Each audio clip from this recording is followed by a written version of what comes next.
इस वीडियो में हम देखेंगे यूपी बोर्ड 2022 कक्षा 12वीं सामान्य हिंदी का प्रश्न पत्र किस प्रकार से क्वेश्चन आते हैं। जो आपको टोटल समय मिलते हैं 3 घंटे 15 मिनट समय मिलते हैं और यह पूर्णांक कितना होता है, टोटल 100 नंबर का यह पूर्णांक होता है। तो इसमें आपको यहाँ पे निर्देश दिया गया है, प्रारंभ के 15 मिनट परीक्षार्थियों को प्रश्न पत्र पढ़ने के लिए निर्धारित है। संपूर्ण प्रश्न पत्र 2 भागों खंड क तथा खंड ख में विभाजित है और यहाँ पे लिखा गया है सभी प्रश्न अनिवार्य हैं। तो खंड क यहाँ से स्टार्ट हुआ है। खंड क में पहला बहुविकल्पी दिया गया है जो कि 1 नंबर का क्वेश्चन है यहाँ पे। तो पहला क्या है, साहित्य सहचर के लेखक हैं। 4 ऑप्शन दिए गए हैं, 4 में से कोई एक ऑप्शन सही होगा। आइए अब हम आगे देखते हैं। तो अगला भी क्वेश्चन ख इसमें दिया गया है, बालकृष्ण भट्ट द्वारा संपादित पत्रिका है।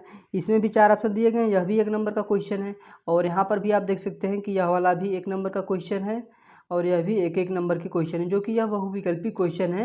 यह 1-1 नंबर के क्वेश्चन है। यहाँ पे 5 क्वेश्चन बहुविकल्पी दिए गए हैं जो कि 1-1 नंबर के क्वेश्चन है। और यहाँ पे क्वेश्चन नंबर सेकंड स्टार्ट हो चुका है, छायावाद की विशेषता है। यह भी क्वेश्चन आपका 1 नंबर का है। और यहाँ पे ख जो क्वेश्चन है, यह भी क्वेश्चन आपका 1 नंबर का है, देख सकते हैं। अब हम आगे देखते हैं। आगे भी यहाँ ग ख, यह भी आपका 5 क्वेश्चन इसमें भी दिया गया है। क्वेश्चन नंबर सेकंड में यह भी क्वेश्चन 1-1 नंबर के क्वेश्चन है, जिसे आप यदि पढ़े होंगे तो आसानी से इजीली कर सकते हैं।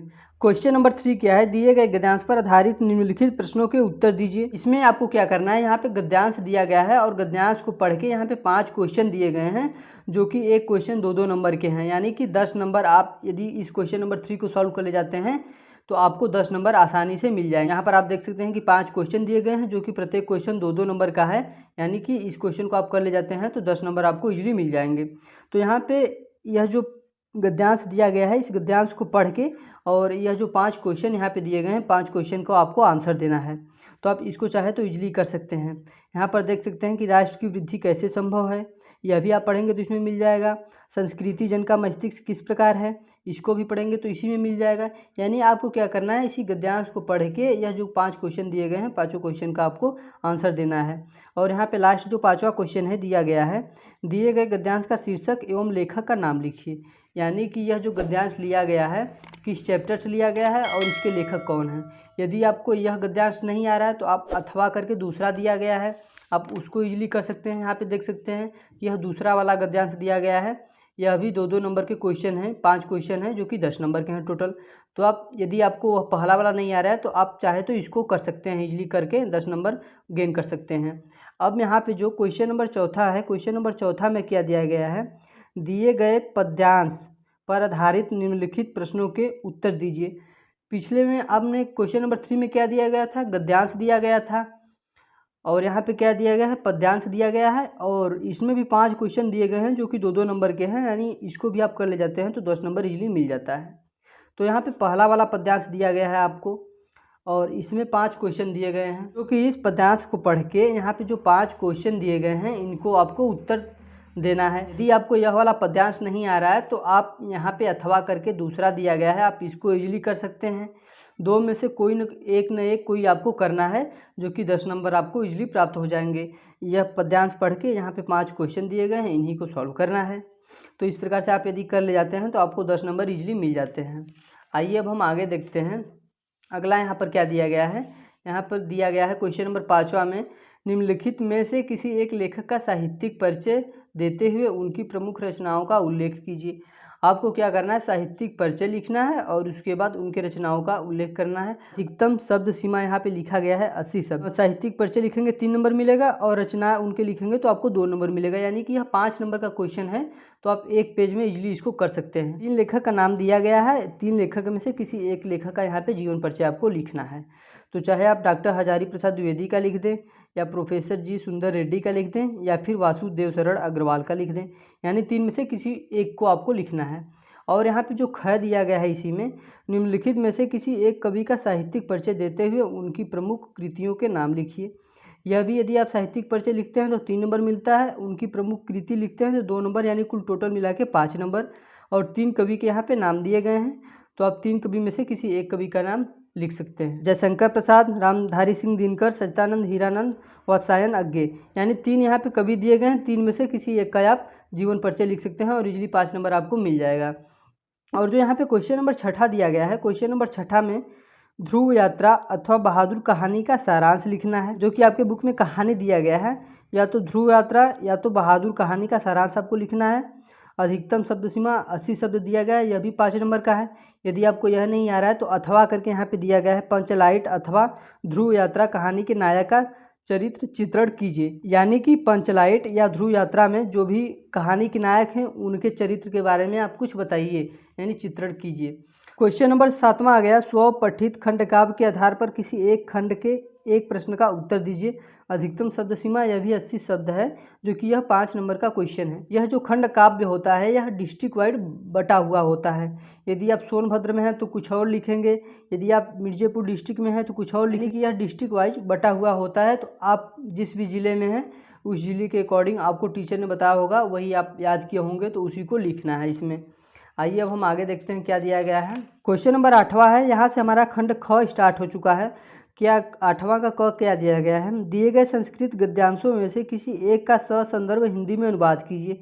यानी कि जो यहाँ पे यह संस्कृत का गद्यांश दिया गया है, इसका संदर्भ सहित हिंदी में अनुवाद करना है आपको। यदि इस गद्यांश का आपका संदर्भ और अनुवाद नहीं करने आ रहा है तो अथवा करके यहाँ पे दिया गया है, आप देख सकते हैं अथवा करके यहाँ पे दूसरा दिया गया है गद्यांश, आप इसका संदर्भ और हिंदी में अनुवाद कर सकते हैं। जो कि यह क्वेश्चन टोटल 7 नंबर का क्वेश्चन है। अब आगे ख में क्या दिया गया है, दिए गए श्लोकों में से किसी एक का ससंदर्भ हिंदी में अनुवाद कीजिए।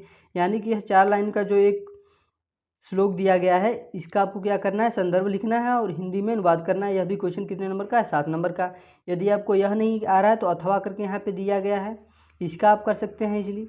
और जो क्वेश्चन नंबर 9 है, क्वेश्चन नंबर 9 में क्या दिया गया है, निम्नलिखित मुहावरों और लोकोक्तियों में से किसी एक का अर्थ लिखकर वाक्य में प्रयोग कीजिए। जो कि 1-1 नंबर का, आप उसका अर्थ लिखते हैं फिर वाक्य प्रयोग करते हैं तो 1-1 नंबर यानी 2 नंबर आपको मिल जाएंगे। 4 में से किसी एक का करना है। आइए अब आगे देखते हैं आगे क्या दिया गया है। क्वेश्चन नंबर 10 है, क्वेश्चन नंबर 10 में दिया गया है, निम्नलिखित शब्दों के संधि विच्छेद के सही विकल्प का चयन कीजिए। यानी जो यहाँ पे लिखा गया है पहला त थेती का सही संधि विच्छेद क्या है। इसमें से जो यह 4 बहुविकल्पी हैं, इसमें से एक सही होगा, इसमें से आपको उसी को लिखना है। और यह कितने नंबर का है, 1 नंबर का है। आप इजीली इसको भी कर सकते हैं। इसी प्रकार से दूसरों का भी संधि विच्छेद करना है। यहाँ पे 4 दिया गया है, इसमें से कोई एक सही होगा। और तीसरा भी आप कर सकते हैं इसी प्रकार से। अब इसका जो ख दिया गया है, ख में दिया गया है, दिए गए निम्नलिखित शब्दों की विभक्ति और वचन के अनुसार सही विकल्प का चयन कीजिए। यानी क्या करना है, विभक्ति और वचन के अनुसार सही विकल्प का चयन करें। जो यहाँ पर राजनम शब्द में विभक्ति और वचन है, इनमें से कोई एक सही होगा कि कौन से विभक्ति का है और कौन सा वचन है। यह भी 1 नंबर का है, इसी प्रकार से यह भी 1 नंबर का है। आप इजीली इसको कर सकते हैं। और ये जो क्वेश्चन नंबर 11 का क है, निम्नलिखित शब्द युग्मों का सही अर्थ चयन करके लिखिए। अंश अंश यानी इसका मतलब क्या होता है, यहाँ पे दोनों का मतलब अलग अलग होगा, तो उसको आपको इसमें सही का टिक लगाना है कि यानी कौन सा सही होगा। यह भी क्वेश्चन 1 नंबर का है। तो आइए अब आगे देखते हैं अगला क्वेश्चन क्या है। अगला क्वेश्चन भी वही दिया गया है, बात वात, यानी इसका दोनों का अलग अलग अर्थ क्या है, बहुविकल्प पे टिक करिए, यानी कौन सा सही है। ये 1 नंबर का क्वेश्चन है। और जो ख दिया गया है, निम्नलिखित में से किसी एक शब्द के 2 अर्थ लिखिए। जो यहाँ पे 3 क्वेश्चन दिए गए हैं, तीनों में से किसी एक शब्द का 2 अर्थ लिखना है। जो कि एक शब्द का एक अर्थ लिखेंगे तो 1 नंबर मिलेगा, फिर एक शब्द का दूसरा अर्थ लिखेंगे तो 2 नंबर इजीली मिल जाएगा। इसी प्रकार से यहाँ पे ग क्या दिया गया है, निम्नलिखित वाक्यों के लिए एक सही शब्द का चयन करके लिखिए जिसका कोई शत्रु पैदा ही न हो। उसको क्या लिखेंगे इसमें, यह भी 1 नंबर का है। और दूसरा भी इसी प्रकार से है, जो बहुत कुछ जानता हो उसे क्या कहते हैं, यह भी 1 नंबर का क्वेश्चन है। और यहाँ पे घ क्या लिखा गया है, निम्नलिखित में से किन्हीं 2 वाक्यों को शुद्ध करके लिखिए। 4 यहाँ पे वाक्य दिए गए हैं, 2 वाक्यों को शुद्ध करके लिखना है, जो कि 1-1 नंबर यानी 2 नंबर आपको यहाँ से मिल जाएंगे। और यहाँ पे 12वें का क क्या दिया गया है, रौद्र रस अथवा भयानक रस का स्थायी भाव के साथ उदाहरण लिखिए। यानी कि इसका परिभाषा लिखना है और उदाहरण भी देना है, जो कि 1-1 नंबर का है, 2 नंबर यहाँ से मिल जाएगा। ख में क्या दिया गया है, संदेह अलंकार अथवा रूपक अलंकार का लक्षण तथा उदाहरण लिखिए। यानी आपको लक्षण भी लिखना है, इसमें क्या क्या होते हैं, और उदाहरण भी लिखना है, जो कि 2 नंबर का है। इसी प्रकार से ग दिया गया है, चौपाई छंद अथवा कुंडलियाँ छंद का लक्षण एवं उदाहरण लिखिए। यह भी 2 नंबर का है। और क्वेश्चन नंबर 13 में क्या दिया गया, किसी दैनिक पत्र के संपादक के नाम एक पत्र लिखिए जिसमें शहर में फैली संक्रामक बीमारी के प्रति नगर स्वास्थ्य अधिकारी का ध्यान आकर्षित किया गया हो।